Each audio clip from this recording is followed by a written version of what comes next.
You're looking to diversify what you're doing with your money, and real estate investment properties are what you're looking for. Well, it's going to be important to know the different types of financing that are available to help leverage your money when buying an investment property. In this video, I'm going to talk about the two most common types of mortgages that are used for investment property financing and what the requirements are to qualify for each. So, two most common types of mortgages that are used when purchasing investment properties or rental properties are going to be conventional mortgages, so Fannie Mae and Freddie Mac backed mortgages, and DSCR mortgages, which stands for debt service coverage ratio, which is known as a non-qualified mortgage and become extremely popular in today's market. Now, let's talk about conventional mortgages first. So conventional mortgages are just traditional mortgages, different length terms, 15-year, 20-year, 30-year, right? You can do your own made-up term, 28-year if you wanted it. The thing with conventional mortgages is that they're going to have lower upfront costs than the non-QM or DSCR loans I'm going to talk about next, and they're going to have competitive interest rates, meaning lower interest rates because they're based on Fannie Mae and Freddie Mac and the general market. They're also going to allow for as low as 15% down, which is a pretty low down payment considering it's a property that you do not plan to live in. Now,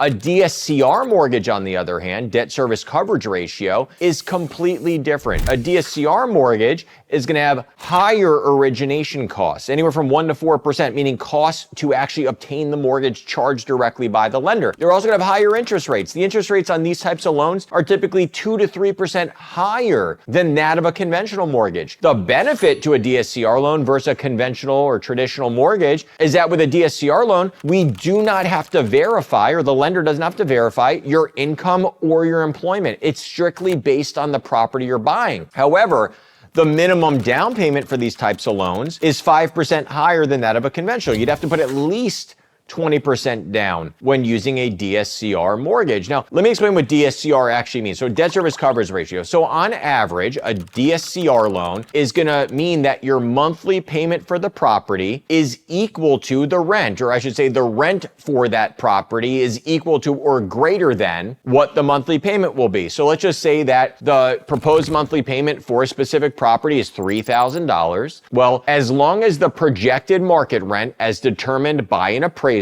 comes out to $3,000 or more, that property would be eligible, and you would be eligible for a DSCR mortgage. Now, the guidelines are going to change based on different things. So if you're a first-time investor, meaning you've never bought an investment property before, well, it's going to require that 1-to-1 DSCR ratio with 20% down. When you're lower than a 1-to-1, because that's allowed, you don't necessarily have to have a property that has market rent that's equal to or greater than the monthly payment. But when that happens and it's actually lower, you're going to have to put more money down on that property. Now, how do you qualify for an investment property purchase? Well, let's just say you're going to go ahead and you're going to use a conventional mortgage. You need to have at least a 12-month housing expense history, which can be rent, meaning a lender needs to be able to show that you've been paying monthly rent for at least the last 12 consecutive months, and most important, paying that rent on time. You can own a primary residence and still qualify to buy an investment property. It's actually ideal if you've owned a property in the past or currently own a property. And you might think to yourself, how can I possibly qualify to buy another property when I already have a monthly payment on my property?